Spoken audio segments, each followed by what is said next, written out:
In a previous video, I mentioned that I would give a little sampling of some of my favorite homeschool, high school texts that I have used.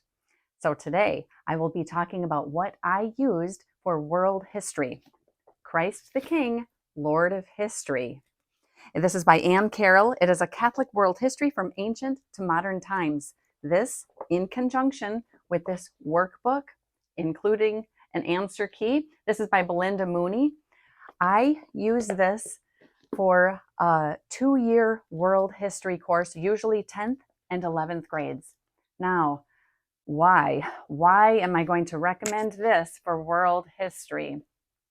This is my third go around with this, so let me explain why.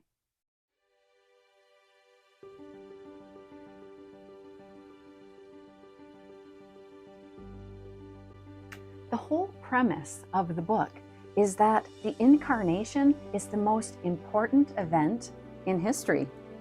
And right there we can tell that Christian events are not going to be sifted out. The contribution of the saints are not going to be minimized or worse, plucked out of the history books.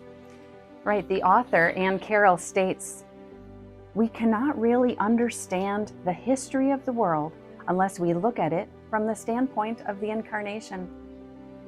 After the incarnation, the most influential events had to do with the establishment and spread of the Catholic Church. The Church was the only institution which survived the collapse of Roman civilization. The civilization in which we live, Western civilization, could just as easily have been called Catholic civilization. Our world was shaped by Catholicism, the religion founded by Jesus Christ. At the present time, 2,000 years after Christ, the Catholic Church is still the strongest and most influential institution in the world. It is still a history book. It will discuss Julius Caesar, but it'll also discuss the Maccabees. It'll discuss the military and non-military accomplishments of Charles the Great, but it will not leave out that he helped to fight heresy in the church, that he helped Pope Hadrian when he was trying to reform the clergy. It won't leave out that he wept when Pope Hadrian died. This is what we want in a high school textbook, you guys. This is what we want, because in the words of the Blessed Mother to Sister Adele, teach them what they need to know for salvation.